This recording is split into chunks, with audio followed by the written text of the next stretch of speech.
in that case is for leaders of those organisations to resign. Well, thank you very much, Dame Megan. It's wonderful to be here giving evidence to your Select Committee again today. First of all, I would like to thank Richard Hughes for his service. You would have seen his letter of resignation and also my response to it. But Richard's leadership of the OBR, but also his public service, both at the Treasury and in other organisations over many years, is distinguished public service, and I certainly thank him for that. But I am grateful as well to have the opportunity to make a statement and to reiterate in the strongest terms that leaks are unacceptable. The budget had too much speculation, there were too many leaks, and much of those leaks and speculation were inaccurate, very damaging, as well as the IT security issues, Dame Meg, which you've already mentioned, where the entire budget was inadvertently published an hour before I stood up to present the budget to the House. The OBR's report also noted that the spring statement had been accessed early as well. I want to stay on the record how frustrated I am and have been by these incidents and the volume of speculation and leaks. And that is why I'm doing something about it, because we cannot allow this to happen again. A leak inquiry is underway with my full support, being led by the Permanent Secretary at the Treasury, and we are also conducting a review of the Treasury security processes to inform future fiscal events. We also clearly need to look explicitly at physical IT security. The Treasury have asked the National Centre for Cyber Security to undertake a forensic examination of recent economic and financial outlooks. The outcome of that review, of course, will be public, and we'll write to you with the outcomes of that review. Okay, thank you very much for that. Can I just turn to you, Permanent Secretary, about the OBR? Do you know yet who in government or which department accessed the forecast early in March? So you'll have seen the report given to the Chancellor and yourselves. We've asked the National Cyber Security Centre to do a forensic examination of that. You don't know the answer to that right now? Well, I would note that a media organisation has stated publicly that they accessed the March statement. Okay, but there was the report suggested that there was access from within the government circle. Yep, so you don't know. Yeah, so the March report, you don't know who that was. No, but we've got a process underway with the top level in government of National Cyber Security Centre to ascertain a forensic examination of what happened, including in March, and we'll report back publicly on that. Are you waiting for the full access issues, or are you going to be looking particularly at that March one because it sounds like it was leaked from within government? Well, I don't know what happened on that, and we'll see. I'm waiting. My intention is that the review I do into budget security, but will be informed by the National Cyber Security Centre's forensic examination of what happened on IT security. It'll also be informed by the leak inquiry underway, and of course lessons learned from this budget. Okay, it's just that it seems to me that could be quite quick and easy to find out which bit of government could access the forecast early in March, because that's quite a serious issue, isn't it? Because it was within government. So to the detail, the review to you and the Chancellor suggested there was a single access in March. It suggested that might be benign. Since then, a media organisation has stated that they accessed it. So I think that's the latest of where we are. So I don't know whether that is the same. I don't know whether it's less benign than we think and that was them, or there's more access to it. But we will get to the bottom of that via this review. Okay, and so we're waiting for the whole review to get the answer to that particular point. Okay, what's the timescale for that review? I would hope to conclude everything ahead of the spring statement, so early in the new year. Okay, well, we'll keep in touch with you on that. And, Permanent Secretary or Chancellor, do you yet know what the recruitment timetable is for Richard Hughes' successor as chair of the OBR? Well, I met with Tom Josephs and David Miles earlier this week, along with the Permanent Secretary, to thank them for their service and for continuing in their roles. It is unlikely that for the spring forecast we have a new chair, because obviously we need to go through a rigorous process. and they are happy and confident that they can lead us through that. But of course, we'll go through a rigorous process, and we will advertise the role as soon as is possible. Okay, so as soon as possible before Christmas, early New Year?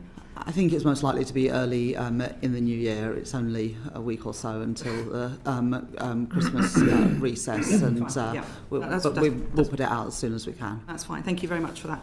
And Chancellor, I mean, you've made a statement about leaks, and we need to put to you the questions you obviously have had. You answered very clearly to the Shadow Chancellor yesterday in the House. But just to be clear, I think we need to just go through a few points. Are you in control of all media briefings that emanate from the Treasury and political operations inside Number 11? Yes, and myself and the team officials are very clear about the Macpherson principles. Of course, as I said yesterday in Parliament, I did not disclose confidential information, but as I've also been clear, there have been leaks, and that's why we've set up a leak inquiry, and that is why we are doing this work.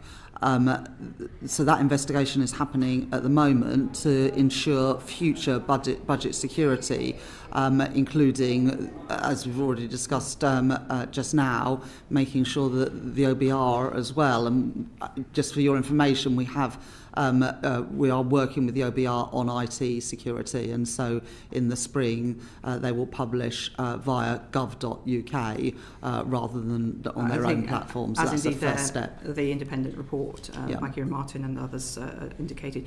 So you're in control of media briefings. Are you therefore responsible for all media briefings that emanate from the Treasury and Number 11? As I've just said, Dame Meg, there were leaks that were clearly not authorised. And that is very serious, which is why there is this review going on. But if you'd like me to address specifically the issues on the 13th of November, I'm very happy. Certainly, if I can get to that. I mean, but in the lead up to the budget more generally, there's obviously a very tight circle of people who are aware of information. I mean, the information about potential rate movements for income tax is probably one of the most protected bits of information, I would imagine, in the system. Roughly how many people would be aware of that information? I don't want to give you a number without being able to check the number of people who... Secretary? So the leak inquiry will set that out and set out the recommendations. The answer is that we have all sorts of security things in place for any budget. Those have been repeatedly tightened, but clearly we're going to have to revisit and reset, and is going to be imperative to increase our security, and that's very much my intention. Okay, and you, Permanent Secretary, said to this committee in February when we were in Darlington, that was around leaks at that time, and I quote, "You really do not want to give a running commentary on that or publish things as it goes along because that would be extremely market sensitive and therefore deeply unwelcome." I'm assuming you still agree with that very much so. Approach. And Chancellor, you said on the 10th of November to the BBC, it would actually, so let me go into the issues around let's go to the 13th of November. So the Financial Times reported then that the Prime Minister and Chancellor have ripped up earlier proposals to raise the basic and higher income tax rates, according to officials briefed on the move, amid fears it would anger voters and further antagonise mutinous Labour MPs. Well, perhaps some, not all, perhaps we would agree with the characterisation, but that's what was reported. So I just don't understand why you don't know yet who those officials are. Do you know who those officials are, Mr. Bowler? Should we go through the timeline? So on the 4th of November, I gave a speech where I set out my priorities for the budget: to cut the cost of living, to cut NHS waiting lists, and to cut the debt and the deficit. I was clear in that speech that I wanted to build more resilient public finances with the headroom to withstand global turbulence. As you saw when I delivered my budget, I was able to increase the fiscal headroom from £9.9 billion that I delivered in the spring to £21.7 billion, so more than doubling the headroom. Yes, we know those facts. I was clear that to achieve those objectives, that we will all have to contribute. On Thursday, the 13th of November, there was a leak to the Financial Times about one element of the budget. The leak presented partial and inaccurate information and an inaccurate picture of the budget strategy. The implication that some could take from that story would have been that I had ditched core elements of the budget strategy that I'd set out just a few days before in that speech, and that I wasn't going to build up the headroom that I had previously said was necessary. This wasn't true. And so both the Treasury and Number 10 issued statements on the 14th of November on the record to the press to be clear that the budget priorities stood, including to build more resilience into the public finances with headroom to withstand global turbulence. It was very important because the story in the FT was both partial and inaccurate, and it was important that quickly we ensured that people understood that the strategy that I set out publicly on the 4th of November was still stood. Can I just say, this is a story by George Parker, a very renowned political journalist at the FT, and he did say, according to officials briefed on the move. That's quite direct for an off-the-record briefing. It is very, and he's not the sort of journalist who... It was not an off-the-record briefing, it was a leak. You're really clear it was a leak. I'm absolutely categorical that was not an authorised briefing. It was incredibly damaging and frustrating. That is why we have a leak inquiry. Okay. It was not briefing that was signed off by me, any of my ministers or officials. It was unacceptable. That is why there is a leak inquiry going on. Okay. And so, Mr. Bowler, if this is cited according to officials briefed on the move, so is your leak inquiry looking at officials? Yes. Is it looking at advisors? Yes. Is it looking at ministers? Yes, and it's being carried out by the Cabinet Office to do the leak inquiry, so it's a look at the Treasury and wider departments that would... Okay, and you don't... And of course it is right that it looks at all those people. That is not suggesting that we think any of those people are responsible, but everybody who had access to information should rightly be part of that leak inquiry. Absolutely, and I think we would not expect anything different from you. Mr. Boulder, where did you get with the leak inquiry about the story to Bloomberg in March? I wrote to you on that in March, and the conclusion of that was the inquiry was not clear whether it was a leak or speculation. Okay, so what do you rate chances in 1 to 10 of getting an answer on this leak inquiry? Well, I'd say a couple of things. I would say that it is not the case that leak inquiries don't get anywhere. It is the case that even in the last year across government, civil servants, I'll just speak to them, have been found to accidentally or deliberately leak information, and that has led to action, including dismissal. And secondly, I would say that we'll we'll see the recommendations of this leak inquiry and we'll take action on them. I'm sure it will give us a recommendation about how many people knew things and the extent to which that's greater than what we intended for how many people knew things. That will be a useful piece of information which will want us to lead to being much more careful still on who knows what when, and I'm pretty determined to deliver on that. I think everyone will want that to work. You've got, on Thursday last week, the Chief Secretary to the Treasury told the House that there would be this inquiry into the leaks, so we welcomed that at the time.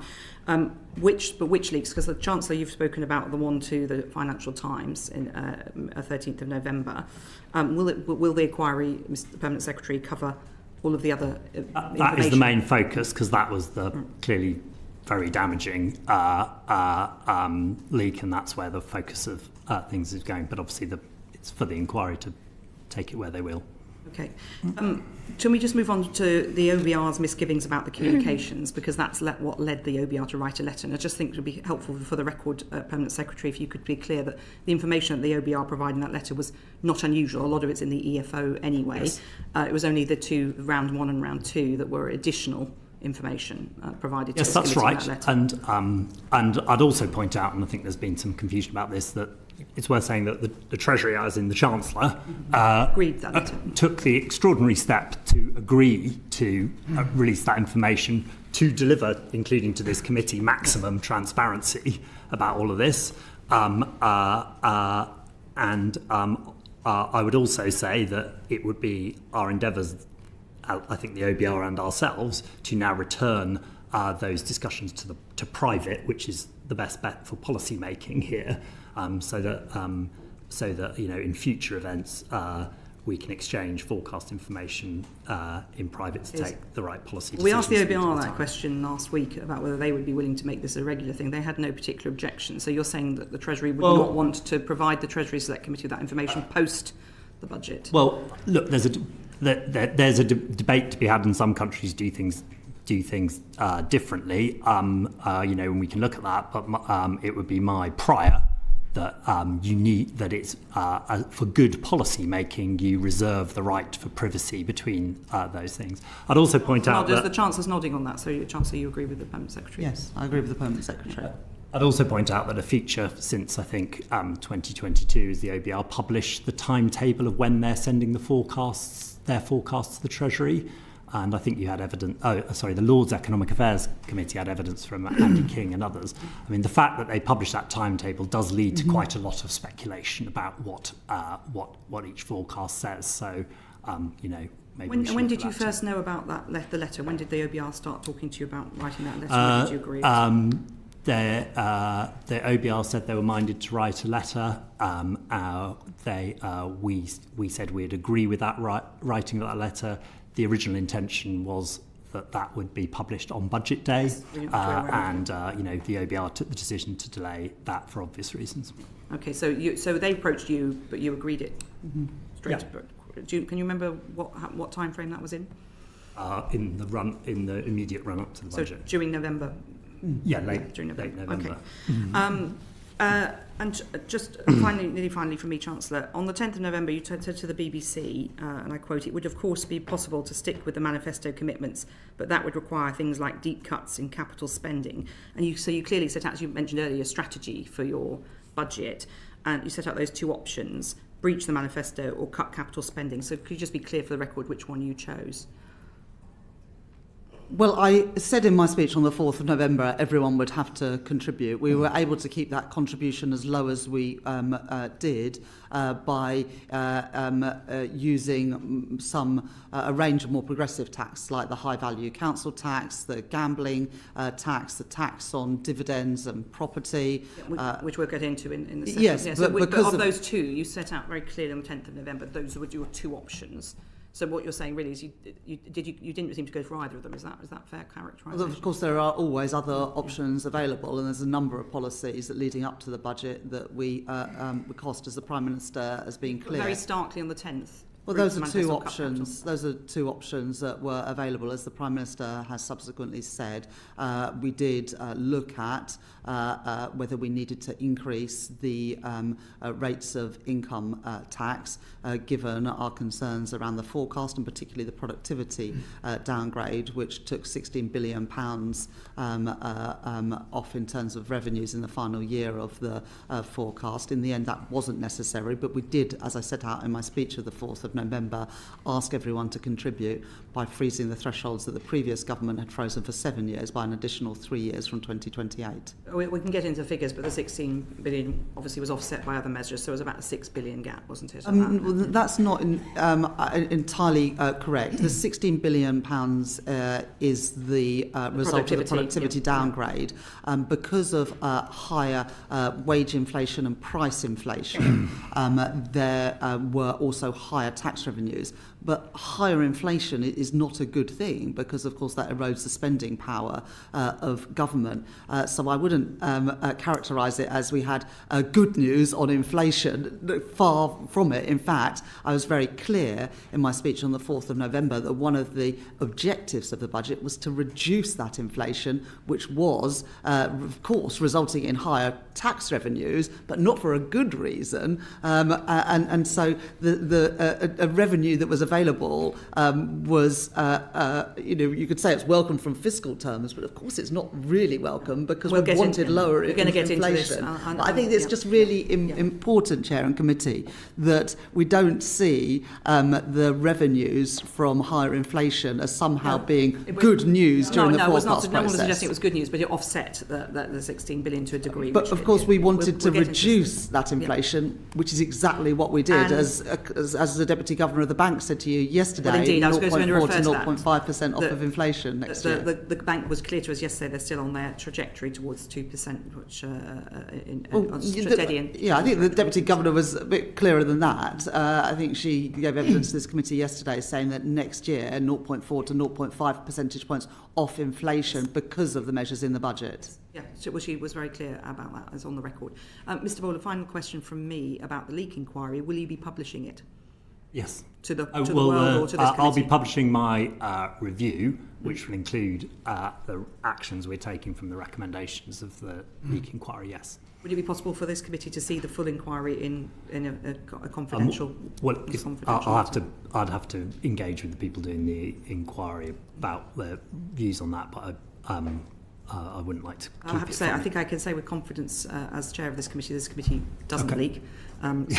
So we would obviously be very careful about any sensitive information, but we have done that in previous, as you know, in my previous role. Yes, I saw a lot of sensitive information. So if we could take that offline.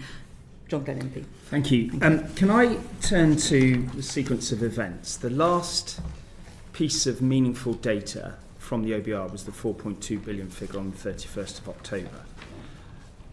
On the scene setter number 11 press conference on Tuesday the 4th, the impression was left by everything that was covered that income tax was going up. And in your interview, Chancellor, with Pippa Crair of The Guardian, you said that you didn't know the size of the downgrade, the productivity, and that after that press conference, raising of income tax remained on the table. What I don't understand is what further data points came from the OBR after the 31st of October, because as far as I can see, there wasn't any meaningful data. Chancellor. Thank you very much. As you'll know from your time at the Treasury, pre-measures is not the final word from the Office of Budget Responsibility, because then you have post-measures forecasts as well. And in the post-measures forecasts, they take into account the policy decisions that we take as a government on tax and spend. And the OBR rightly do their own analysis of the revenue that different measures raise. And so there was plenty of additional information being shared between the OBR and the Treasury between the 30th of October and Major Measures 1 and indeed Major Measures 2. So I think it is not right to say, and I think you'll know this from your time at the Treasury, that the 4. I was never Chancellor. Longest serving economic secretary since the Second World War. The point I'm making is, I want to just try and clarify that there were more meaningful data points between the 4th and the 13th, 14th of November. Yes, and what led to those being meaningfully different? Yeah, yes, there was, and the reason for that is that the OBR do costings of all of the changes that we're making, as well as there being interactions between the tax measures and other economic variables, whether that be GDP, consumption, inflation. And so all of this is changing. It was a big budget. I think we can all agree that. And every measure both has its own impact, but also a cumulative impact. So there was a lot more information between those sets. The other thing I would just add is that the 4.2 billion was not the number that we were using at the Treasury, because there was also the policy decisions between spring statement and autumn budget that meant that the £4.2 billion headroom was actually, from our reckonings, around a £3 billion deficit against our fiscal rules. So not only was 4.2 billion not the last word from the OBR, but it's not the number we were using internally at the Treasury. The clear impression left from the scene setter press conference on the 4th was that income tax was going up. I mean, that was what every newspaper was saying. Well, income tax was going up. And then 10 days later, it wasn't. So what could you tell us about what happened, about your decision-making process during those 10 days? Yeah. So a couple of things. First of all, in the speech in the 4th of November, I was very clear that everyone would have to make a contribution. And you saw that in the budget on the 26th of November. We froze for an additional 3 years the tax thresholds, national insurance and income tax, that the previous government had frozen for 7 years. We extended that for a further 3 years. That's not a breach of the manifesto, but it is asking everybody to contribute more. I was very upfront about that. Raise taxes for working people. And I was very upfront in my speech in Parliament when I delivered the budget that would mean that everyone was having to contribute in exactly the way that I set out in my speech on the 4th of November.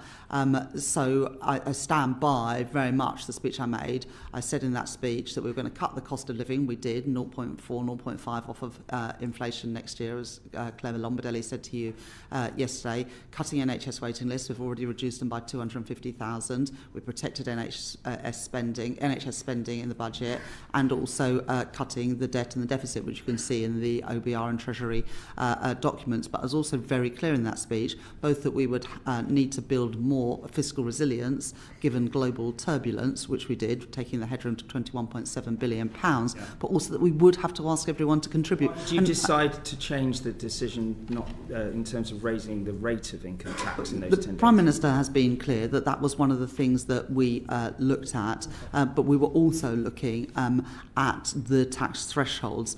In the end, because of the decisions we made on higher value council tax, on property and dividends, and a number of other measures, we were able to keep the contribution from working people as low as we possibly could. Did you make that decision, or did the Prime Minister? Well, the Prime Minister and I met 2-3 times a week during the budget process. That is not always the case between Chancellors and Prime Ministers, I recognise that, but there is a very close partnership between myself and the Prime Minister, and so we took him through all of these all of the numbers and all of the options, and we decided it together as a team, because that is what the Prime Minister and I am.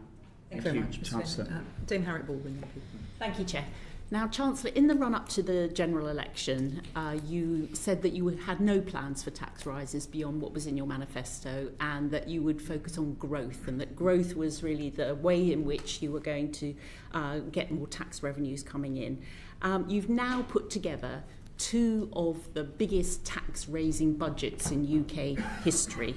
And the Office for Budget Responsibility has told us that there's not a single measure overall that has a positive growth impact. They think, in fact, that tax hikes are harming growth. So can you tell us what your growth plan is? It's not one of the priorities of this budget. Are you still chairing the Growth Mission Board? Yeah. Thank you very much for that question. First of all, and you know, we've been through this a number of times. There was new information after the general election. First of all, the £22 billion black hole in the public finances left by the previous government, which has been discredited by the Office for Budget Responsibility. Not at all. The £22 billion black hole left by the previous government, which was set out to me by Treasury officials the weekend that I became Chancellor of the Exchequer, which we had to fill, and then the £16 billion downgrade to productivity, the impact that had on fiscal revenues. And as the Office of Budget Responsibility were very clear, that reflects the weak productivity in the previous Parliament. The OBR made the decision to do that revision this summer, but they were very clear it doesn't reflect any policies of this government. So those are the two key things that have changed since the general election. And of course, I did go into the general election with the targeted tax increases on non-DOMs, on private equity, on private schools, on the energy profits levy that we were elected to deliver. We have delivered those. We have had to do additional tax raising because of the mess left by the previous government. But you've also asked about growth. Well, shall I finish answering your question, Dame Harriet? Yeah. You've asked about economic growth. You will know that in the spring, the OBR upgraded their growth forecasts. It was the biggest upgrade to growth from a non-fiscal measure that the OBR in their 15-year history now has ever made, and that reflected the changes that we made to planning. And they also upgraded the growth forecast because of the capital investment that this government is prioritising. Of course, under the previous government's plans, capital investment was due to fall in this Parliament. I protected capital investment and have continued to do so, even in this challenging budget with the productivity downgrade. So the OBR have been very clear that both the planning reforms, voted against, I believe, by the Conservative Party, and also the capital expenditure, which the Conservatives were going to cut, has resulted in an upgrade of productivity. And indeed, if you look at, during budget week, made further progress on a third runway at Heathrow. We signed off the film studio in Marlow that had been opposed by Buckinghamshire Council and that we called in. And since the budget, JP Morgan have announced a huge investment in Canary Wharf. Goldman Sachs have announced that they're doubling their headcount of jobs in Birmingham, and in addition, the Co-op have announced that they are freezing or cutting 2,700 prices in store. These are all pro-growth measures, but probably the most pro-growth of all is the 5 interest rate cuts that we've had from the Bank of England since the general election. That's only possible because of the stability that we've provided after the chaos we had in previous years. So you chose not to put any new growth measures in this budget. Well, that's exactly. No, that's not what I said. Dame Harriet. Sorry, Dame Harriet. Perhaps Dame Harriet, if you ask a question, then the Chancellor can. Yes, but don't contradict what I just said. Yes, we have regular meetings of the Growth Mission Board, but I did not say in the answer to my question, as you suggested, that there were no growth measures in this budget. Far from it. In the week of the budget, we made further progress on the runway at Heathrow. We signed off the film studio in Marlow. Jamie Dimon, the chief executive of JP Morgan, who could invest in any country in the world, chose the day after the budget, referencing the actions that I had taken in the budget, that as a result of that, he would be making the investment in Canary Wharf. Similarly, Goldman Sachs, company that could invest in any country in the world, announced the following day, because of the measures in my budget, that he was investing in Britain. Thank you. Questions. Do you accept, Chancellor, that your revealed preference now in terms of the 2 budgets you've brought in is that you hike taxes a lot, and that the speculation and the impact of the speculation in the run-up to this budget had a real-world impact in terms of people's decisions, in terms of mortgages, in terms of people making decisions on their pensions, in terms of a range of different things that changed behaviour within businesses? A lot of businesses said they put decisions on hold, and that this impression that you're ready to go for tax rises is going to hang over this country's economy for the rest of this Parliament. Of course, the previous government took taxes to a record high and saw interest rates go through the roof. And since the general, I'm not surprised you don't want to hear about the previous government, nor the voters. Budget measures. Can I just have there we are. There's a rare moment of agreement. No one wants to hear about the previous government. Questions and answers would be good, please. Yes, which is what I'm trying to do, Dame Meg. We have returned stability to the economy, which has enabled the Bank of England to cut interest rates 5 times. And as you would have seen, since the budget, a number of mortgage lenders have cut interest rates on mortgages. I think interest rates now on mortgages are lower than they were since the Prime Minister, maybe one who you might not want to remember as well, Liz Truss, took interest rates through the roof. I very much welcome that. Again, those reductions in interest rates would not have been possible without the stability that I've returned to the economy. We're going to get into measures in a moment, Dame Meg, but last year I asked you, Chancellor, about the way in which you're implementing all the Article 4 recommendations from the IMF in terms of, you're basically going through the whole list of recommendations and ticking them off one by one. Last year I asked you if you were planning any overhaul of council tax. You said, no, we're not looking at that. I asked you if you were looking at road pricing. You said, no, we're not looking at road pricing. I would argue that you've started the process on both of those in this this budget. There are a couple more of measures that I think the public out there would be very interested in hearing, if you can rule those out. Capital gains on primary residences, are you planning to do that in this Parliament?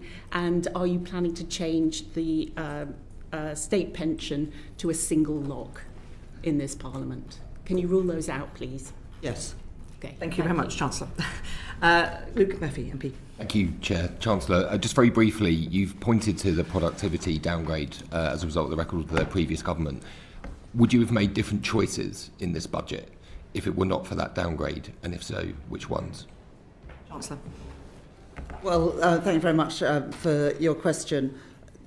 The productivity downgrade by 0.3 percentage points took £16 billion off of headroom in the final year. Obviously has bigger impacts than that, because the impacts is not just on fiscal revenues. The impacts are also felt in people's wage packets, or certainly the forecast for those future wage packages, because productivity is obviously the biggest driver of growth, and therefore the biggest driver of the money available in the economy, including for wages.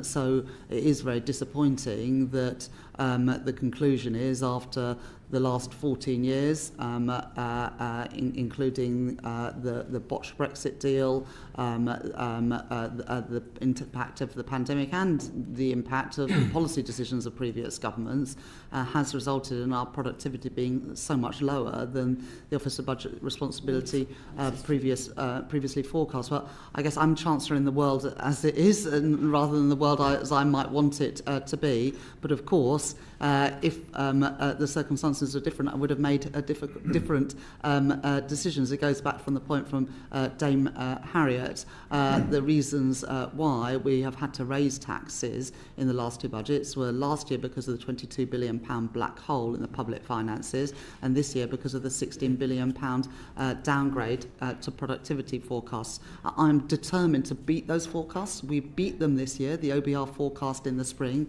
that our economy would grow by just 1% this year.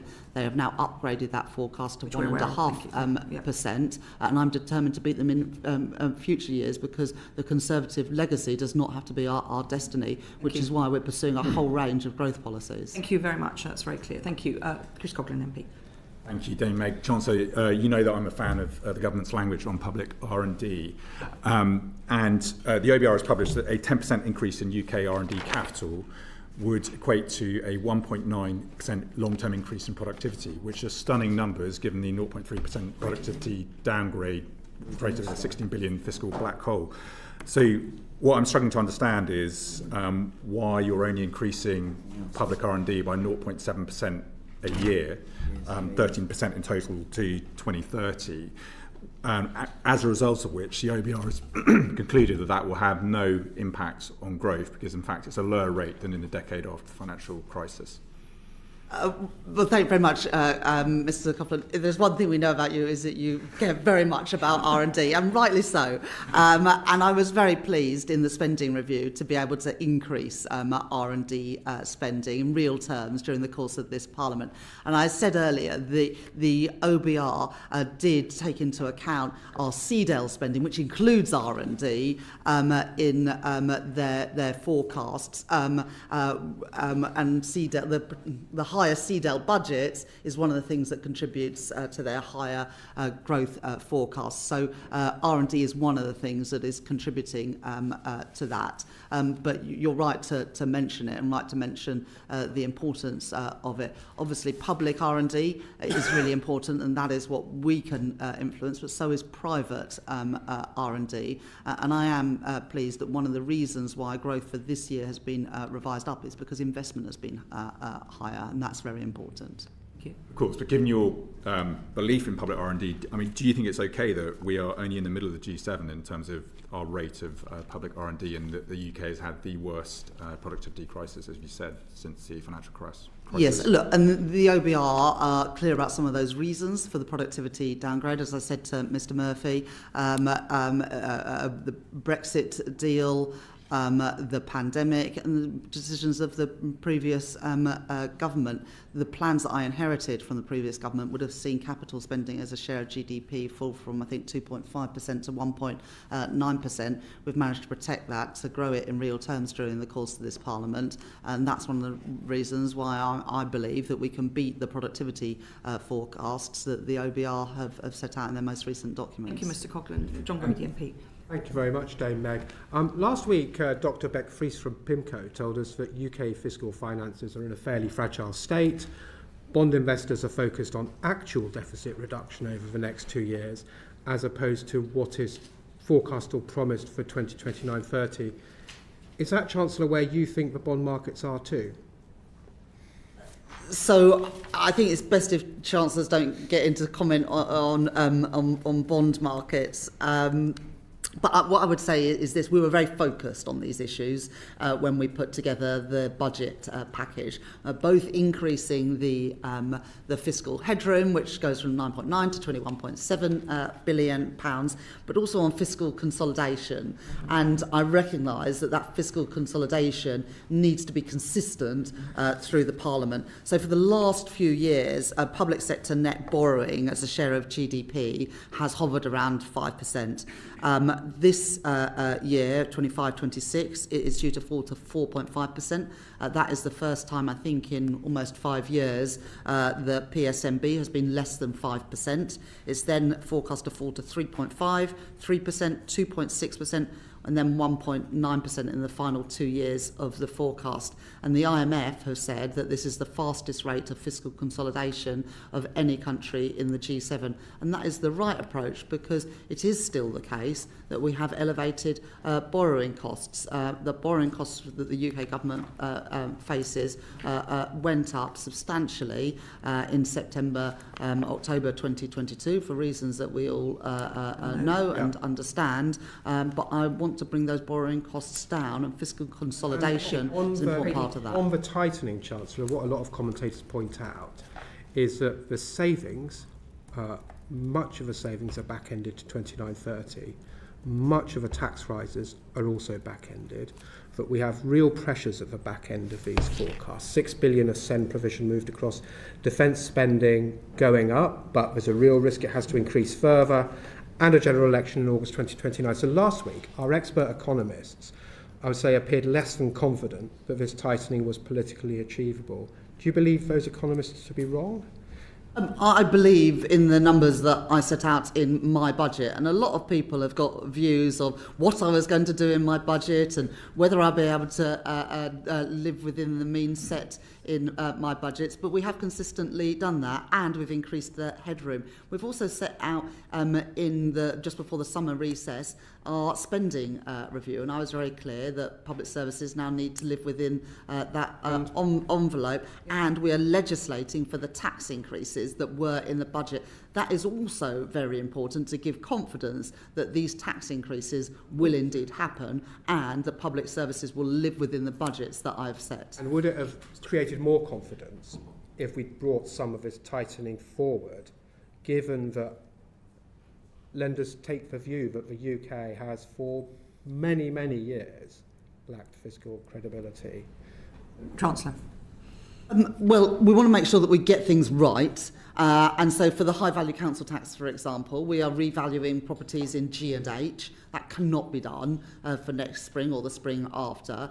Similarly, on things like electric vehicle EVED, those changes can't come in overnight. I think that everybody recognises that, and that we need to take the legislation through to achieve we'll be coming to the measures those things. But in we detail. will legislate so that markets and everyone else can have confidence that these plans will go ahead. Thank you very much. John Gedd MP.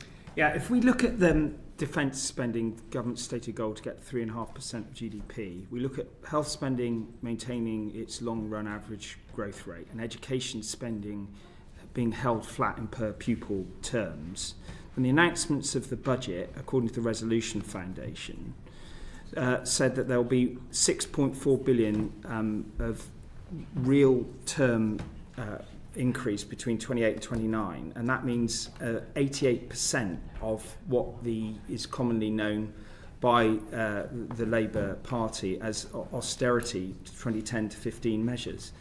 So isn't there a real risk that even your manifesto said 7 billion in tax increases, your first budget was 40 billion, now 26 billion, you're still going to have very, very tough settlements outside those three departments? We have now made those settlements, and when I became Chancellor, there hadn't been a spending review for a number of years. Yeah. We had negotiations, we came to the settlement in the spending review, and departments are now living within those settlements. That should be the confidence that is needed to show that we will be able to do that through this period.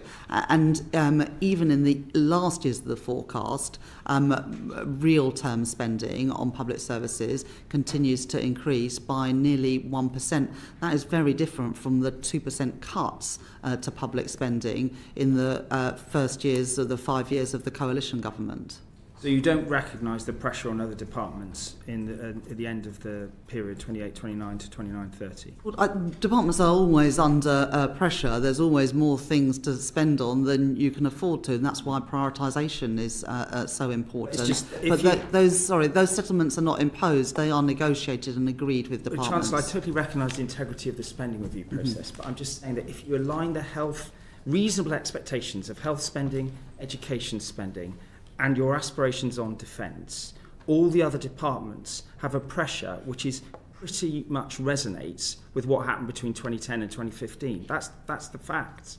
Oh, but one of the differences is that in the early years we had an immediate uplift in spending to end the fiscal fiction, frankly, that previously existed in the forecasts. And similarly, we've protected the CDEL budget. So if you look at TDEL, it is a slightly different picture. And the reason that we've done that is because just very clear for people watching, the capital budget. We protected the capital budget, which is really important for improving the productivity of public services. We've also agreed with departments £14 billion worth of efficiency savings.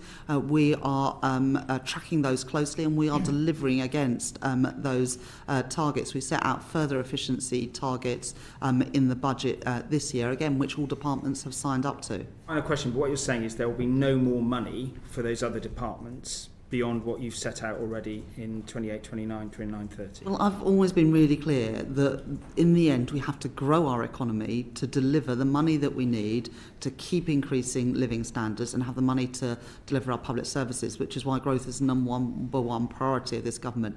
And as we saw, if you just had 0.3% higher productivity growth, which would translate to 0.3% higher GDP growth, you'd have £16 billion more a year to either reduce taxes or spend on public services. But it is true that that is why growth is so important. Beyond this year, which I recognise the change that you've quoted, in all future years, the OBR say that growth is downgraded consequential of this budget decision. Not consequential of this budget, Mr. Glenn, and I want to be really clear about that.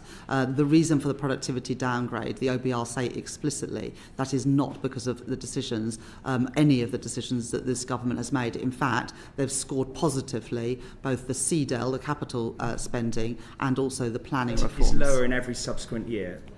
But not because of government policy, because of the productivity downgrade based on the previous 14 years before we took office. Thank you, Chancellor. Yuan Yang, MP. Thank you, Chair. So at Budget Day, the OBR announced that it was going to use a new higher threshold for scoring the impacts of policy on economic capacity. This higher threshold would have ruled out the majority of policy changes scored under your Conservative predecessor. Did you have a discussion, did the Treasury have a discussion about this change of policy with the OBR, and were there policies that you wish would have been scored that may have been close to that threshold that were not scored as a result of this change in criteria?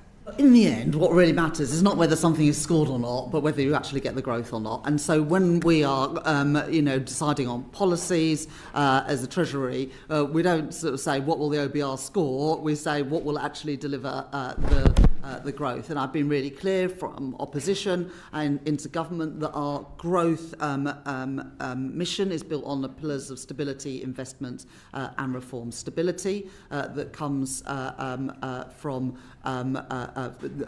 strong fiscal rules that are stuck to and not just changed on a whim because the numbers don't turn out the way you want to. And we've stuck to those fiscal rules in 2 budgets, a spending review and a spring forecast. We are delivering with greater headroom, the highest headroom now for a number of years. Investment by protecting the capital investment and crowding in private investment, including through the National Wealth Fund and British Business Bank, and reform, particularly to planning, but also regulatory reforms, cutting the administrative burden of regulation, pensions reform to unlock private capital. And one of the biggest reforms is the trade reforms we're making, whether that's the reset of our relation with the EU, the trade deal that we've signed with India, or indeed the trade deal that we've signed with the United States, and the planning and infrastructure bill that should have royal assent before Christmas. All of those things are pro-growth, and whether the OBR score them or not, I am confident, we are confident as a team, that they will build a stronger, more resilient economy with higher growth. And the good thing about the growth that we are generating, it is growth that will be felt in all parts of the country. Thank you, Chancellor. And does the Treasury, I presume you collect your own scorings of those measures that don't meet the OBR's new thresholds? Well, of course, we look at what we think the growth impacts of different policies will be. But as I say, we don't prioritise things based on whether we think the OBR will take them into account. We prioritise them based on the impact we think that they will have on growth. And certainly the trade deals, those 3 trade deals, and hopefully more to come, I think will have a significant impact. Thank you for now, Ms Young. Bobby Dean MP. Thank you, Chair. Chancellor, you spoke about your decision in this budget to increase your headroom to around about 22 billion. We had a discussion about headroom in the spring statement, where you said to me that everyone would like more headroom, but no one wants more taxes, no one wants lower spending. I think we have the balance about right. And you gave me variations to that answer 3 times. Do you accept now that actually you got that balance wrong in the spring? Well, I increased taxes by £40 billion in the budget last year, and I don't remember any party clamouring for more tax increases. And in fact, I think the Liberal Democrats oppose most of the ones that we are trying to take forward. So I did think we got the balance about right last year, but I was really clear that one of the objectives of this budget was to build further resilience and we were able to do that with £21.7 billion of headroom. I know it seems esoteric, but I mean we've had reports coming out that saying that the inflated debt costs to the UK are worth about £7 billion a year. And we've all reflected on the speculation that's gone around this budget in terms of tax measures for the last 6 months, the policy uncertainty perhaps putting off investment as well. And so you obviously felt the need to correct the level of headroom this time. So why was it not a mistake previously to maintain a low amount of headroom in the spring? Well, headroom went as low as £6.5 billion in the last Parliament. I built it up to £9.9 billion in my budget last year and in the spring statement. I felt that that was the right approach. But obviously, since then, we have had a number of global shocks. Whether those are shocks to trade, whether those are ongoing conflicts, whether those are disruptions to supply chains. And as a result, I believed it was the right thing to increase that headroom further to £21.7 billion, given the world in which we I think live that today. was clear in last spring. But to move on to the second decision you've taken. That's not Well, the case, Mr. correct. I mean, Can I ask my next question? well, and you can come back just on because that? when people come back and say, well, that's was the case in the spring. I asked these exact questions in the spring because you Yes, had but to do a fiscal repair job in the spring, Yes. obviously. We did have Trump's election already take place at that time. You had already lost the headroom between the autumn and the spring. So I think it's fair to say that many people thought that that headroom was already low in the spring. You've decided to correct it this time, but you're telling me it wasn't a mistake not to correct it in the spring. Well, in the spring, the headroom would have been eroded without the actions that I took. I took the actions to keep the headroom at around £10 billion. But since then, you'll remember, the tariffs were introduced by Donald Trump that had not happened, and the OBR had not factored those into their forecasts in the spring. So I think things have changed since then, with respect, Mr. Dean. I'd like to move on also to the decision to move towards one formal assessment by the OBR as well. Again, back in the spring, you said some people were saying don't worry about the headroom, you can address it in the autumn. I felt that would be the wrong decision because we've been very clear in our manifesto and our election campaign, and since we came to office, that fiscal stability is so important. So it's my understanding now that you're not going to make any adaptations based on what happened to headroom in the spring.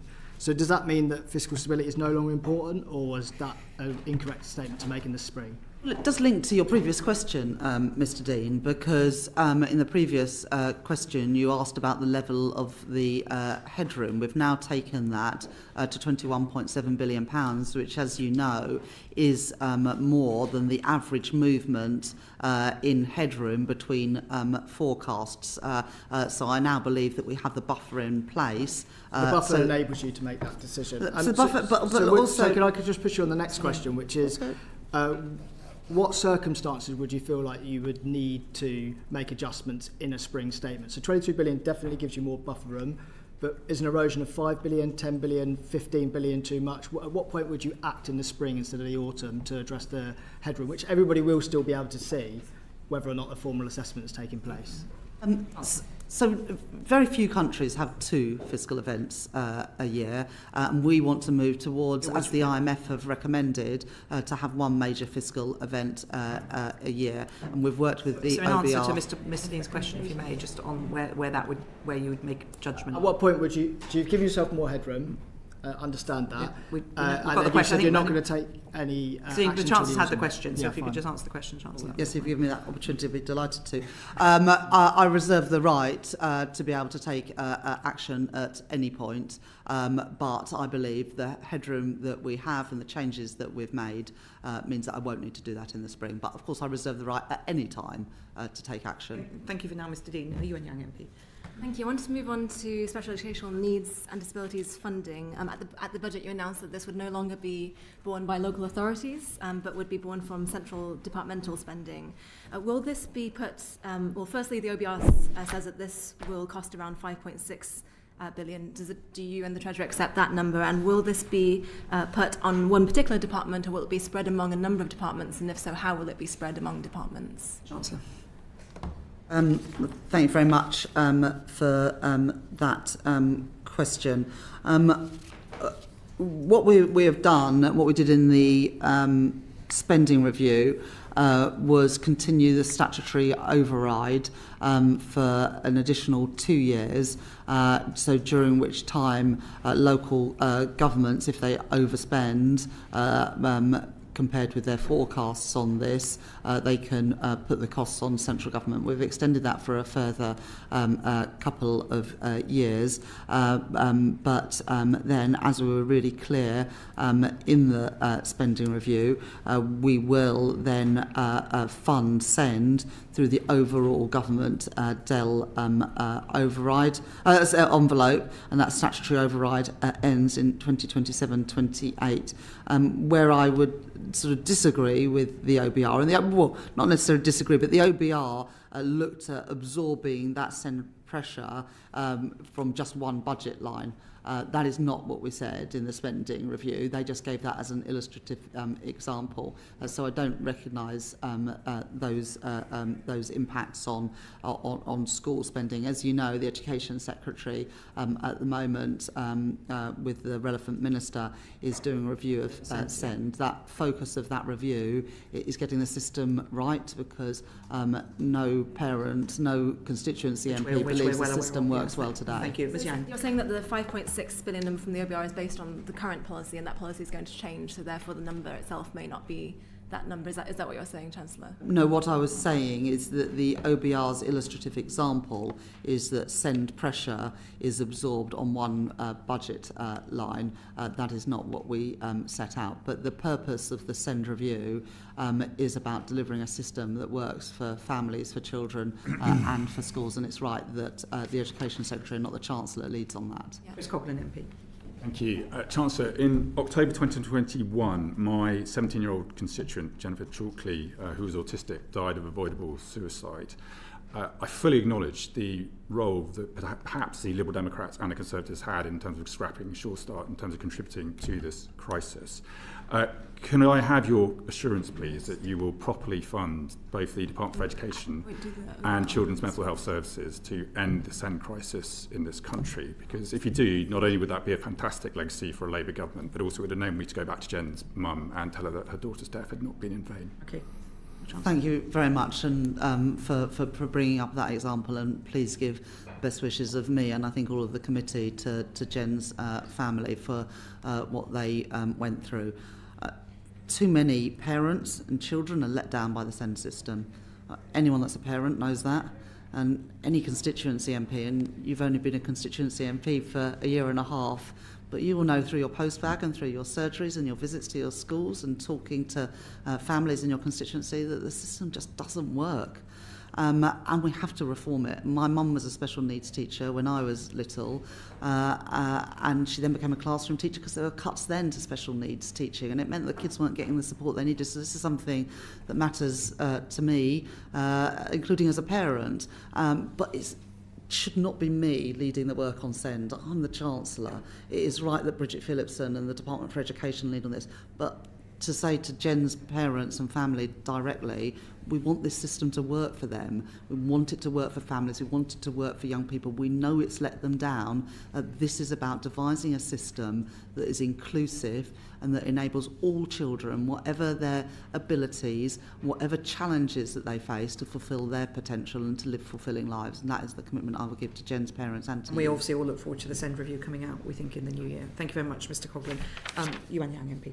Thank you, Chair. Yesterday we spoke to the Monetary Policy Committee of the Bank of England, and as you may have seen, there was disagreement on the committee, and there has been since their last meeting, on the impact of quantitative tightening of the active sales of gilts on the interest rates that the government faces for borrowing. The bank staff's estimate of this cost to the taxpayer has gone up over the last year. Does the Treasury have its own estimates of the cost of quantitative tightening to the taxpayer?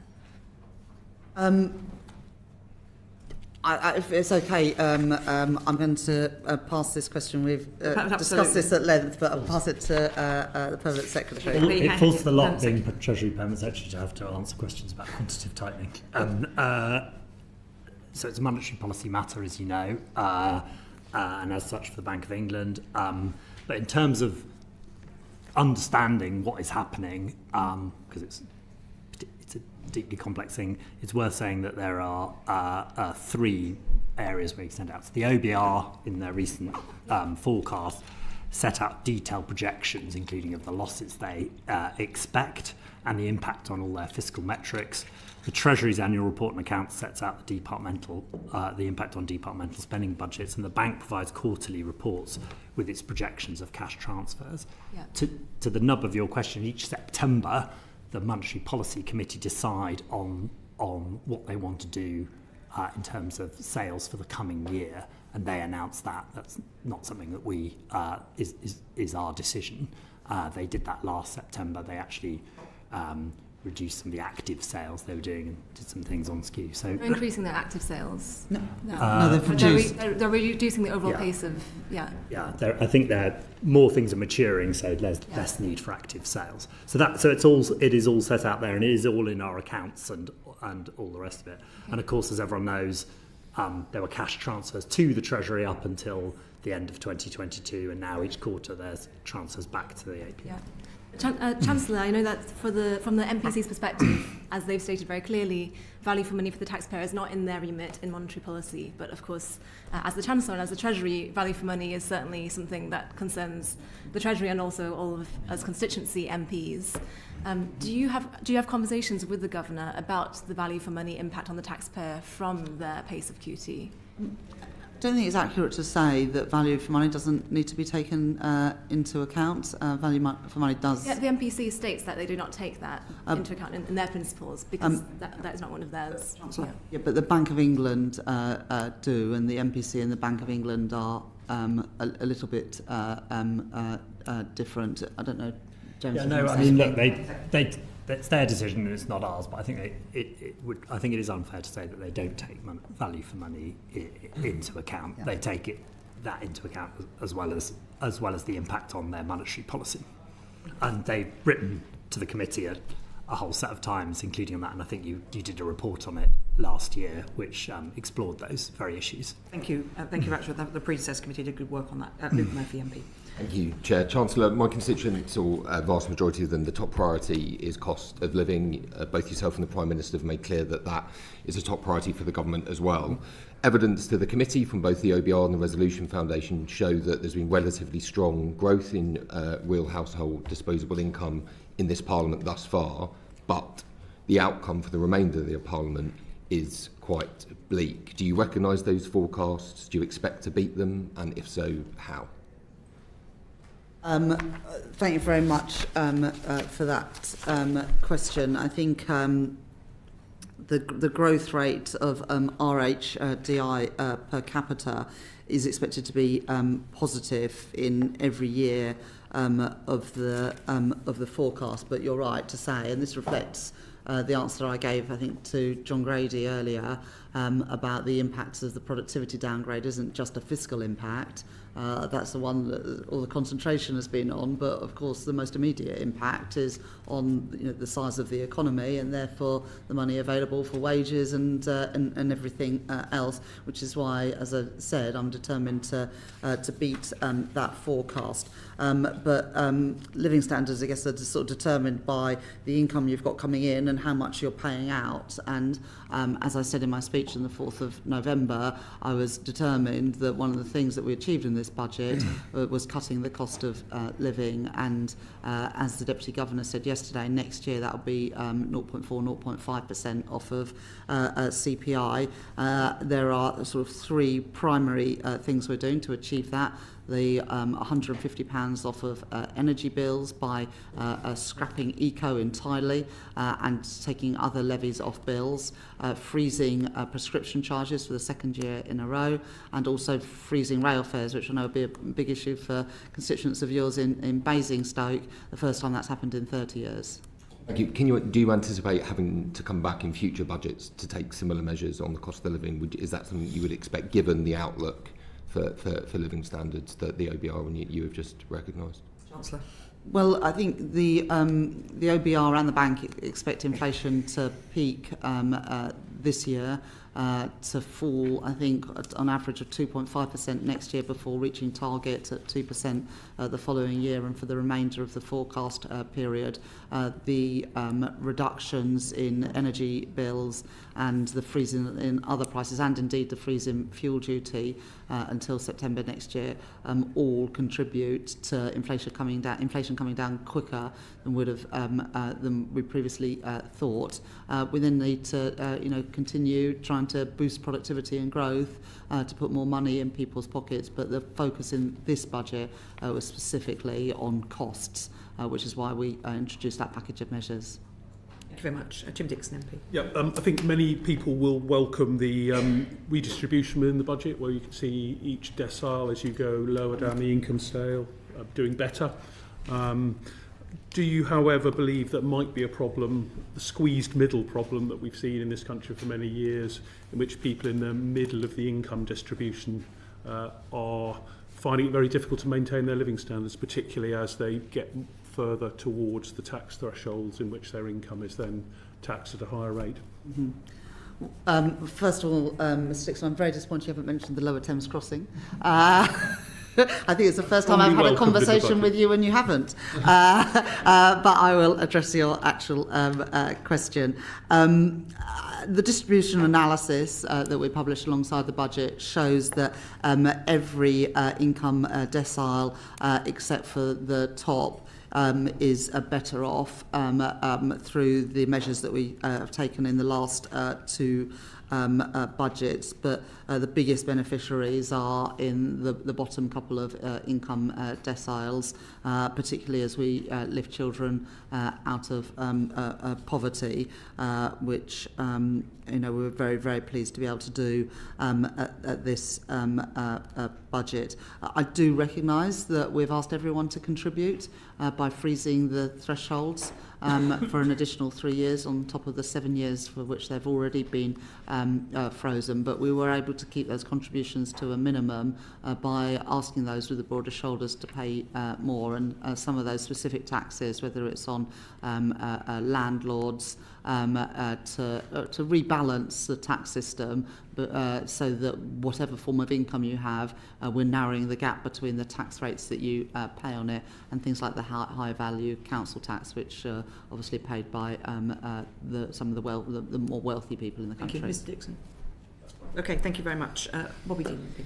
Thank you. I'm just following on from that question about the squeeze from Israel. There's been some analysis done since the budget about the impact on the 1% or even the 0.1%, and people claim that if you look at those categories, it's not as distributive as the Treasury's graphs present. Mr Bowler, do you do any analysis, distributional analysis, in regards to the 1% or 0.1% internally? Well, we do. No, we do. Our focus is on the distribution analysis we do, which is really, really rather good, I have to say. I'm very proud of it. It's deeply thorough. It's been complimented for how we do it and the level we get into. All the rest of it, we've done it for some time in that way. So that's the focus we do, and it focuses on deciles. I don't know whether Darmish has any more to say on that. So we focus on deciles, as the PEMSEC says. We don't have the data on a consistent basis to be able to do things like the top 0.1%. Obviously, that doesn't stop in individual policies from being able to look at focuses of distribution. Chancellor, I just wanted to ask you if you recognise this analysis that's out there. There's obviously increasing scrutiny about the top 1% and the top 0.1%, particularly as those on middle to higher incomes are starting to really feel the pinch. Do you think that it would be a good idea for the Treasury to start modelling this as well, so you can get a true distributive effect? I think it is quite hard because of the numbers, but let me just sort of give you one example. Higher value council tax on properties more than £2 million affects less than 1%. Is it 0.6? Just under 1%. Yeah, okay. Just under 1% of properties. The non-dom changes obviously affects a very small number of people, as does the change around treating carried interests as income rather than capital gains in private equity. So all of those are taxes paid by a very small number of the most wealthy people. Would you commit to trying to look into that in the future? As I say, it is quite hard just because of the numbers involved to have an accurate You could have a dialogue in writing about this, because I think it's an interesting point, and you rightly raise we can, but I would just caution. Yeah, absolutely. I'm recognising your caution, and maybe it's a conversation we can have through official routes. Thank you very much, Mr Dean. And Chancellor, we want to talk about some of the specific measures. We've obviously know your broad brush issues, which you've repeated a few times, so we don't need to go into those again. If we can answer we'll ask specific questions. If you can answer those, then you can tell us all the detail of your budget. So over to Mr John Glenn to kick off. Yes, could I turn first to threshold freezes, Chancellor? At the 24 budget, you said, I'm keeping every single promise on tax that I made in our manifesto, so there'll be no extension of the freeze in income tax and national insurance thresholds. Now, you told us earlier it's not a breach of the manifesto. How can we square those two statements? Our manifesto was very clear. It referred to the rates of income tax and national insurance and the rate of VAT. But I have been very clear, I'm not trying to shy away from it in any way, that this is everyone makes a contribution through freezing those thresholds. I'm not trying to sort of sneak it out and pretend it doesn't exist. I was very explicit in the speech that I gave in the Chamber and in every subsequent interview that working people will pay from 2028 a bit more in tax, but we've managed to keep that as low as possible because of the other changes that we've introduced. But do you recognise, if you look at the distributional analysis, that increasing the headline rate of income tax is more progressive than threshold freezes? I don't recognise that. I think that they are broadly similar. So no, I don't recognise that. Okay. Thank you very much. Chancellor, you obviously took a decision to change the way that salary sacrifice worked. Can you just explain what was the reason? I mean, obviously you had to raise money. Was there a particular reason you focused on that area? Yeah. So the cost of salary sacrifice left unchecked will go up by 3 times in the next few years. So it'll multiple of 3. Yeah.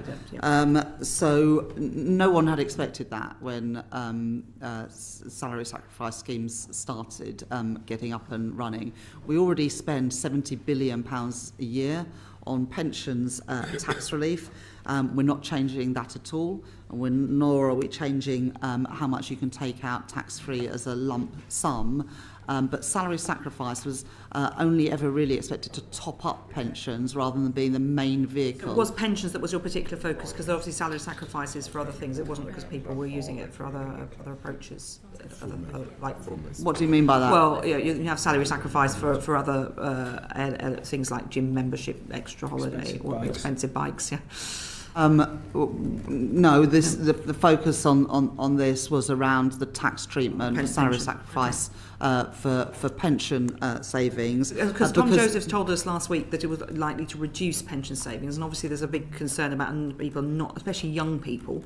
There's a lot of evidence they're not saving enough for their pensions. How did you weigh up that impact with the decision to reduce salary sacrifice for pensions? Well, in the last few years, pension savings have increased, primarily because of automatic enrolment into pensions. I think about 11 million people who weren't previously saving for pensions are now doing so. I think the last few years, the cost of living has put pressure on how much people can put in to save for retirement, but hopefully that is beginning to ease as a pressure. But you can still put £2,000 in and have exactly the same tax benefits as you previously had, but any contribution over £2,000, which you're still able to make, will get the pension tax relief, but not the additional salary sacrifice relief. And that is the tax relief that was always supposed to be applied to pensions. Salary sacrifice was only ever expected to top up pensions, but it has been increasingly use of the main vehicle. And also we saw a lot of people paying bonuses, large bonuses, in through salary sacrifice to take advantage of that tax treatment in a way that just was never envisaged. And one of the things that we did in this budget, one of the things I did in this budget was to ensure that some things that were introduced for very good reason but have ended up costing multiples more than what were originally expected, that we took them back to their original purpose. And that's the same for things like employee ownership trusts, for example. There's a lot of, I mean, we haven't got time to go into all of it today, and maybe we should have the pensions minister in on this, but our sister committee deals with pension policy. But you've got on the one hand an encouragement to put into stocks and shares ISAs, which we'll be touching on in a moment.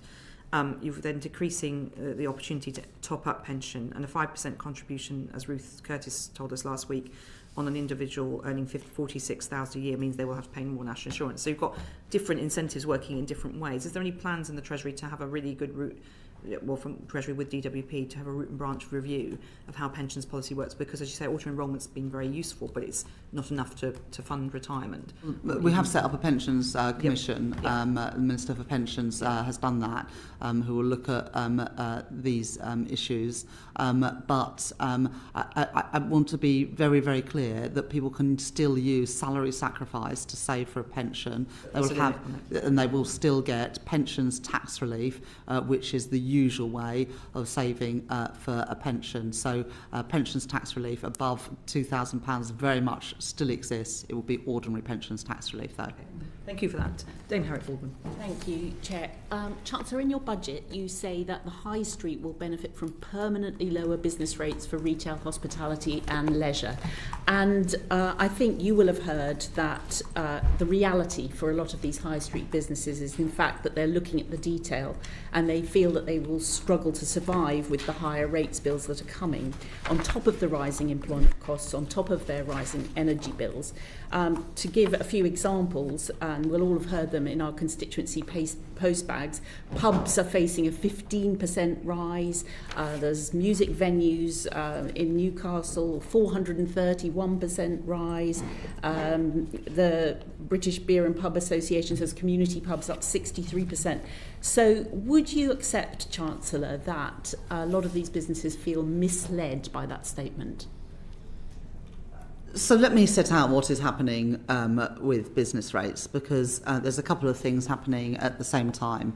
The last time that the Valuation Office looked at the rateable values of property was in 2021, and of course that was in the middle of the pandemic.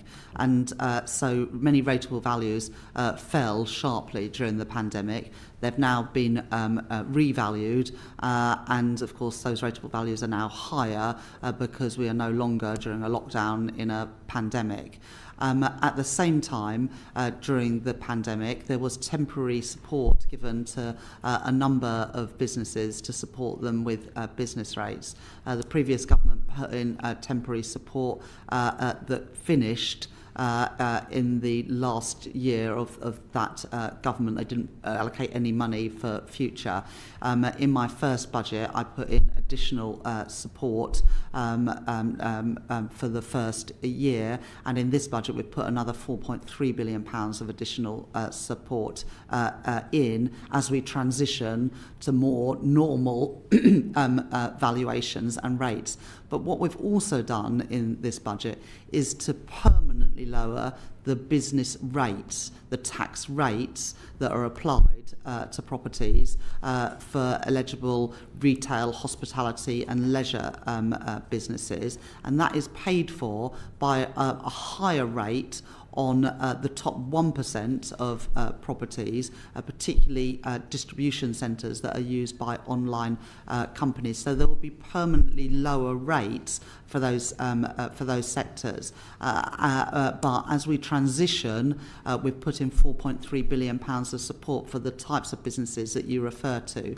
And so I think the average pub will be getting a 4% increase in rates this year, and the rates are capped at 15% or £800 for smaller venues this year, and that support continues at a phased down rate for the next couple of years. But we're moving to a system where we have permanently lower rates on those venues. Can I just urge you to look at this again, Chancellor, because UK Hospitality would dispute that. They think a 15% hike on average for pubs. So I'll just leave that out there. Thank you very much. 15% is the cap. So that's the highest it can be. They're saying the average pub will get that cap. No. That's what they're saying. Yeah. No, the average is 4% and there's a cap of 15%. Okay, thank you very much for that clarity, Chancellor. Dame Siobhan McDonald. Thank you. Chancellor, we're aware of a kind of intergenerational unfairness that is perceived as going on, and I just wanted to look at the issues of lifetime ISAs that you announced in your budget. Now, everybody accepts that lifetime ISAs have design flaws, but launching a full consultation and creating a completely new product which may not exist for some years feels like a disproportionate response to problems that could potentially be fixed within the current system. Why not simply fix the existing lifetime ISA rather than design a completely new product that young first-time buyers may take some time to see? There's a lot of scepticism about the current product. A lot of lenders won't offer it because of design flaws in the way it was set up and a lack of clarity about who the product is suitable for. And many lenders don't want to, many banks and societies don't want to offer it because they don't want to be later accused of mis-selling a product. So there are a number of flaws with the existing system, and there have been a number of criticisms, including from people like Martin Lewis, about the withdrawal fees and also about the value of property that you can buy, and also the confusion about whether it is a a vehicle for saving for retirement or a vehicle for paying for your for a first home. So we are now doing a proper piece of work, designing a better product that's much clearer to people, and we certainly don't intend this to take a number of years. Do you have any idea of timescales? We want to crack on with it, but we didn't feel ready this budget to announce the new product that we would have confidence in. So we want to take a little bit longer to get that right. But there are well-documented concerns about the lifetime ISA. We want to help people to get on the housing ladder. Not convinced that the product that we've got is working well enough for people today. And just looking at the age differential for investing in a cash ISA, do you think it's fair that young people who want to save for that mortgage deposit are being forced into a more volatile stocks and shares, while retirees are allowed greater freedom to save in cash? Why was 65 chosen rather than the state pension age? And do you think that this creates a real perception of unfairness for young savers who are anxious about not having too much risk and knowing that they can get that deposit? Yeah. There aren't many young people that can put aside £20,000 a year in savings. I think we all know that. The biggest challenge for young people today is getting a job that pays a decent wage, not about whether they can access the full £20,000 of ISA savings. The reason that we had that age limit in is because as you get older, the time horizon in which you're investing in is not as long for obvious reasons, and so we wanted to make sure that in later life you can be very confident that you've got that money there. But if you had invested £1,000 a year in an ISA from 1999 to now, if you'd put that £1,000 a year into a stocks and shares ISA, you'd have £50,000 more now in your account than if you'd put it into a cash ISA. And I want more people to be able to benefit from a growing economy and growing stock markets. And at the moment, a combination of those ISA limits, but also the advice and guidance rules, mean that very few people, not enough people, are benefiting from that. We're changing advice and guidance. That comes in from the next tax year. The ISA changes come in the tax year after that. So we've got time to test out how this new advice and guidance is going to work. But it will enable banks and building societies and others to nudge people into putting their money into more productive assets. And I would like to see more of a culture in the UK of retail investing and people of all ages being able to benefit from a growing economy. Okay. Thank you. Is that not going to require more financial education in school? Yeah, and we are, as part of the financial inclusion strategy that my colleague, the Economic Secretary to the Treasury, Lucy Rigby, introduced, the financial inclusion strategy, we are introducing, including at primary schools, a better education on budgeting and saving. I think that is an important part of it, but the advice and guidance reforms are things that people have been calling for a long time, and I'm confident working with the regulators, the banks and building societies, it will result in better outcomes for savers. Thank you. Thank you very much, Dame Siobhan. Bobby Dean, MP. Chair, Chancellor, just now you mentioned wanting to fix some of the tax relief so they operate as intended. You'll be aware, I think there's over 1,200 on the books, and I think only around 300 of them have ever been properly evaluated for their cost and their effectiveness. I presented a bill to Parliament called Tax Measures Evaluation Bill, where it commits the government to look into all of them. Can you commit to look into all the tax reliefs and making sure they are all working as intended? So I hope you see in this budget and last year's budget, actually primarily due to the work from the former Exchequer Secretary to the Treasury, who's now the Chief Secretary to the Treasury, and the new Exchequer Secretary to the Treasury. We've done some really good work on cracking down on tax avoidance and closing loopholes. I think it's going to save something like £10 billion a year by the final year of the forecast. And that is just getting the tax that we are already due, but we're not collecting today. And that's both debt and also Just question, will you commit to looking at them all? We're very happy. 1,200. And if you've got any ideas, we're also, always in the market, Mr. Dean. So we've already done a lot of work in this area, but the job is not done until there is a gap between the tax that is due and the tax that is paid. There is more work to do. So of course we'll carry on looking at all of those. Thank you. I think you'd have a lot of support from both this committee and the sister committee, the Public Accounts Committee, which have doggedly tried to get to the bottom of this. So if you want to lean into that, I'm sure you'll get some help from Parliament. Yuan Yang MP. Thank you, Chair. Chancellor, in your budget speech, you mentioned that a fair society is one where the wealthiest pay their fair share, and you discussed narrowing the gap between the tax on income from assets and income from work. Is there more left of that gap to be narrowed? So what we did what I did in the budget was to increase by 2 percentage points the basic rate on dividend savings and property income, and made some changes to the additional higher rates as well.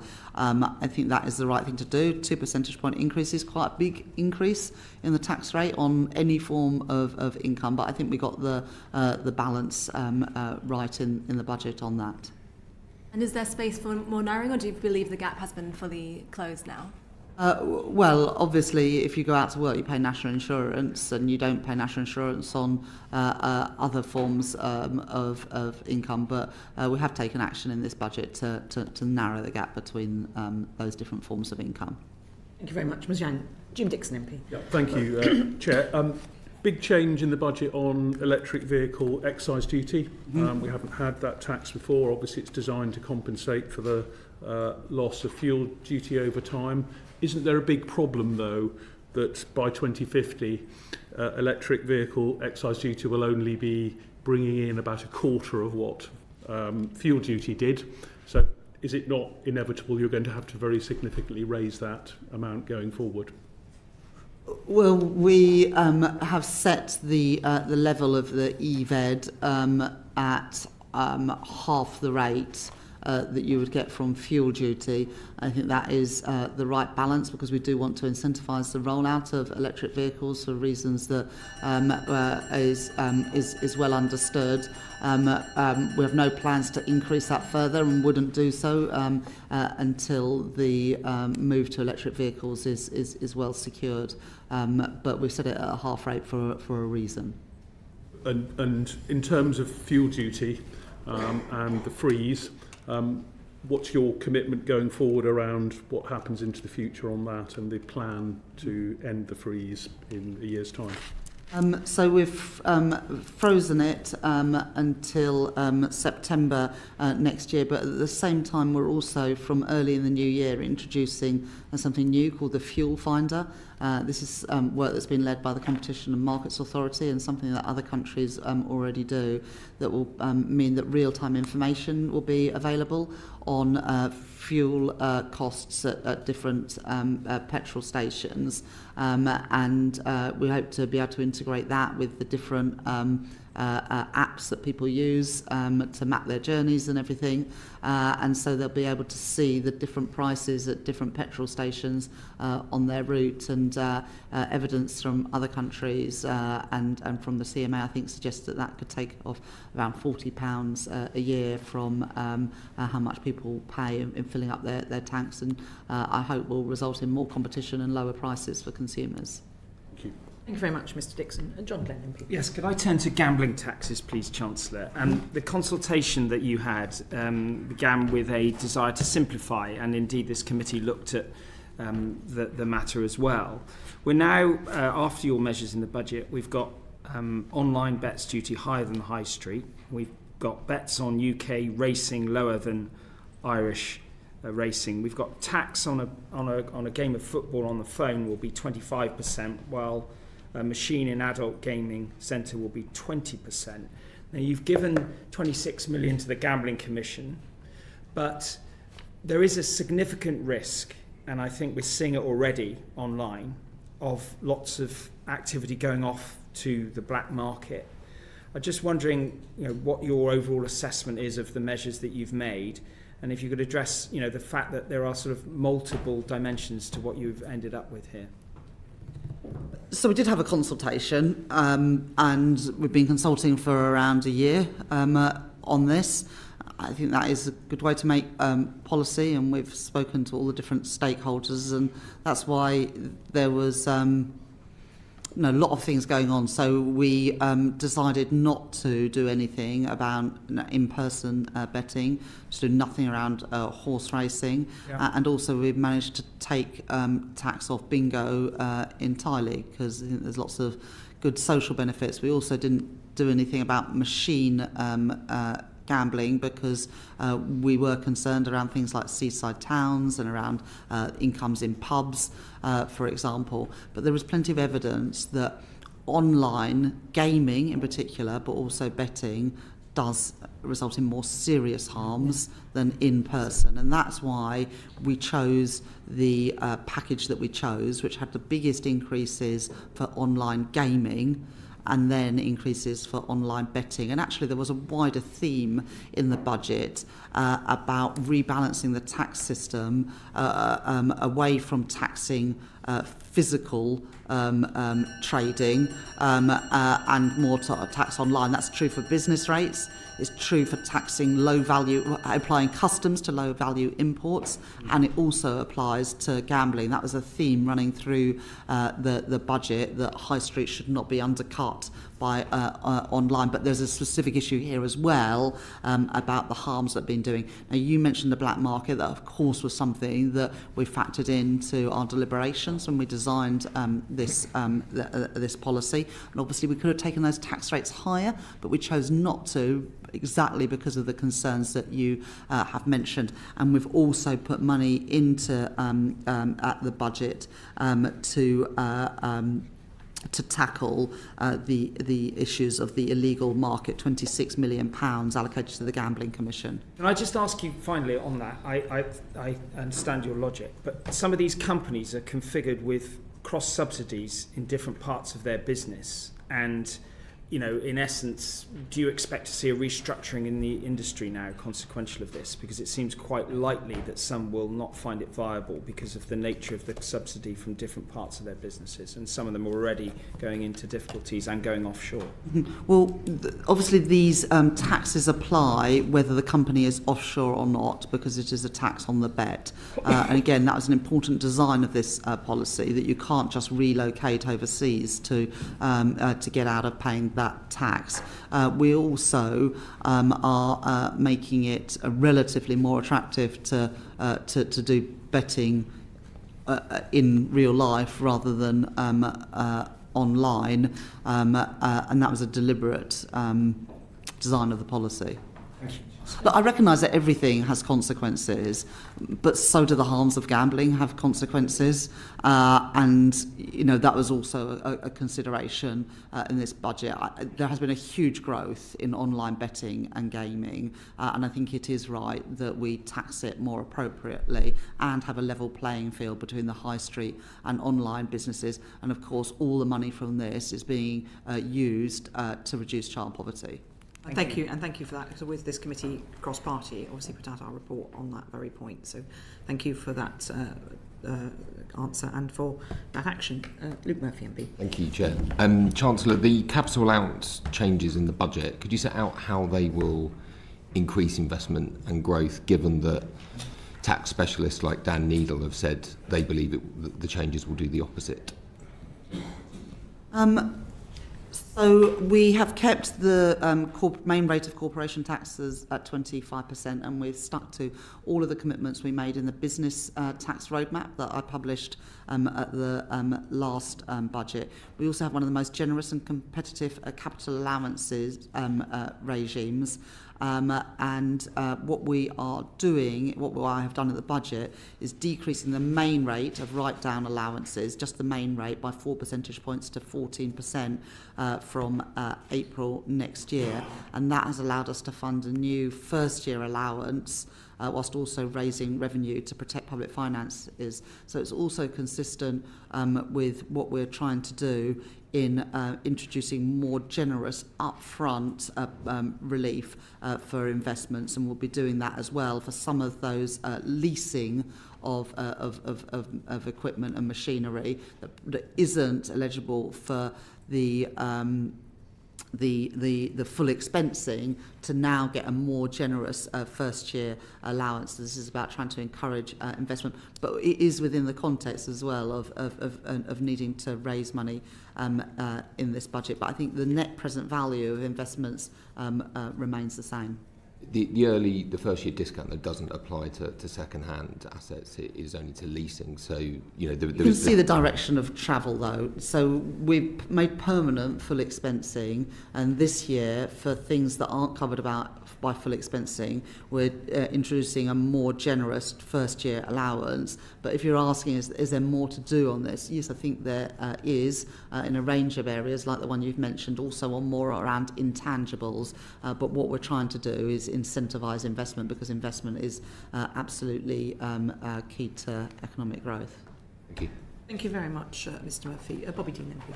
Thank you, Chair. I wonder if I could ask you about one small thing that happened after the budget, which is the US-UK trade deal over drugs, and it's going to cost apparently an extra £3 billion per year. There's been a lot of worry from NHS leaders about where that money's going to come from. Is that to come from within the existing Department of Health and Social Care budget?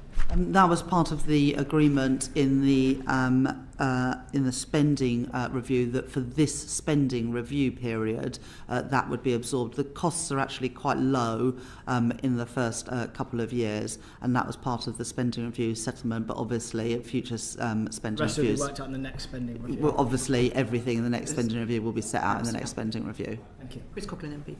Thank you, Chair. Chancellor, just a quick follow-up on R&D.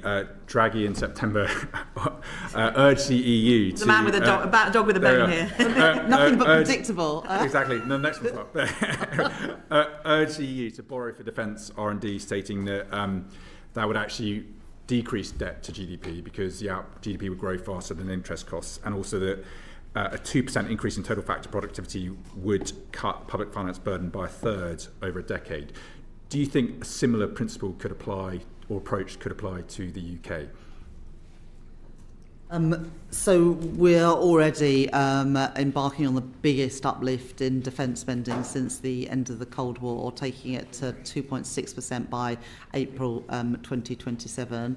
And although every department apart from the NHS and Defence have had to make some further efficiency savings towards the end of the Parliament, that is not the case. Well, they have to make efficiency savings, but they can reinvest them.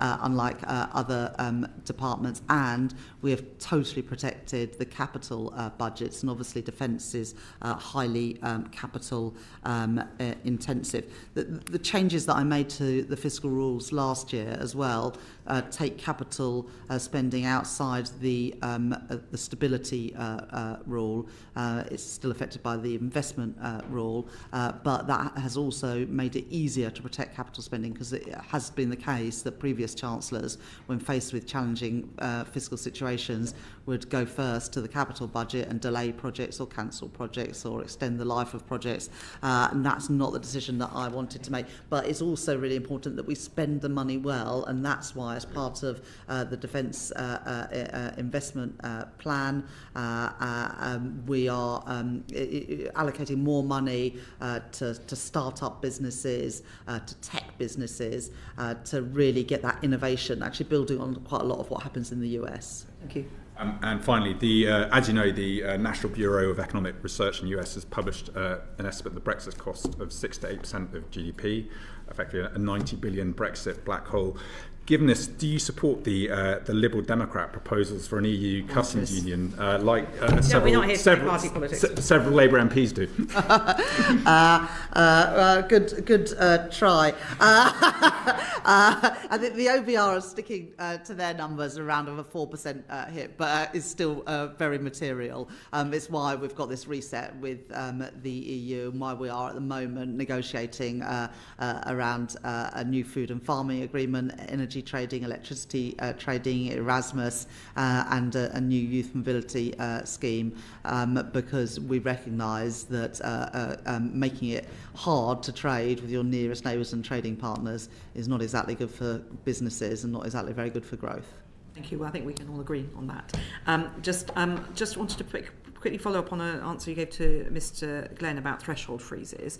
And it is, the facts are that if somebody's earning around £70,000 a year, which is a lot in their own parts of the country, but in parts of London, for example, that's not a salary that's as easy to live on as it may sound. Somebody on that salary will see roughly the same tax rise as a Premier League footballer or other high earners. Do you talked? Yeah, do you see that as progressive? I think the question that Mr. Glenn was putting to me was whether increasing rates versus freezing would be much different. And overall, and I would say that 70,000 is around twice the national average wage. But is that somebody who should be paying the same roughly as a Premier League? Well, they're not paying the same, are they? No, the same tax rise. The rise would be similar. Well, our distribution analysis shows that they are pretty similar, but I would also say that 70,000 is going to put you in the top decile. So when you say pretty similar, just to be clear, the threshold freeze versus any tax increase, that's what you're referring to when you say similar? Yes, the answer just making sure, just because in the record. You obviously will do modelling of impact of policies on different households. With the challenge with the decisions you've made, because you've got lots of different tax changes, is how they interact with each other.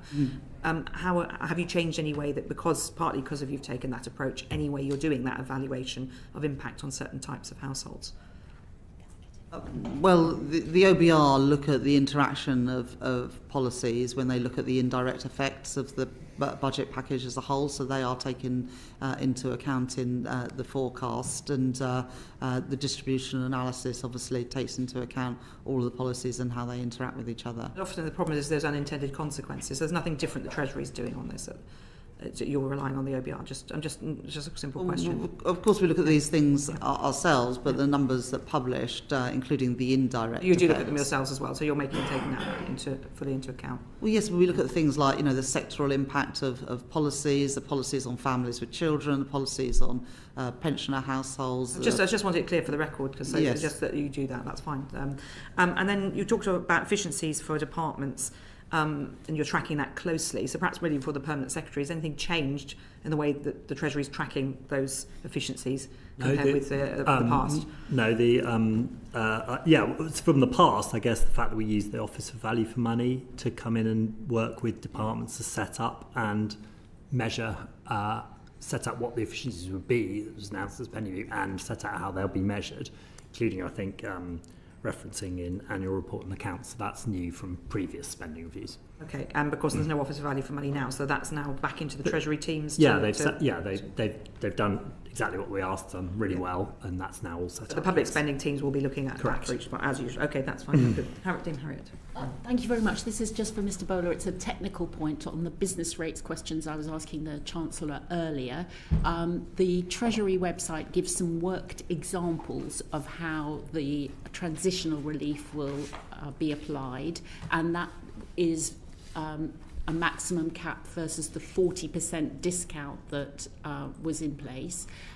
The letter that's gone out from the Ministry of Housing and Local Government to the councils that will actually implement this change does not have the 40% in it. So actually is a much more significant increase. So could you take that away, Permanent Secretary, and just make sure that the letter that goes out from MHCLG is exactly consistent with the guidance of the Treasury and the intention that the Chancellor clearly set out in her reply? Yeah. Can I also say, Dame Harriet, I recognise that businesses are crunching through all the numbers now, and I just would urge all businesses and also parliamentarians when we're interacting to make sure that businesses understand the transitional relief, because I know there have been a number of businesses who have seen the headlines without understanding the transitional relief, and obviously the two go together. And so the thank you for letter raising apparently this. from MHCLG is incorrect, it sounds like, so perhaps that could be Definitely look at clarified. that. That sounds like an urgent That's all. matter for the Permanent Secretary to get off. So Yeah. on which point I will thank you, our witnesses, very much indeed. Thank you to the Chancellor, the Right Honourable Rachel Reeves MP. I'm not sure the budget never ends. You're probably thinking about the next one already, but at the end of this, sort of a full stop at the end of this budget cycle, to James Bowler, the Permanent Secretary, to Dharmesh Nair, first-time attendant at this session. The transcript of this session will be available on the website uncorrected in the next couple of days, with thanks to our colleagues at Hansard and thanks to Bowtie for the broadcasting. Thank you very much indeed. Order, order.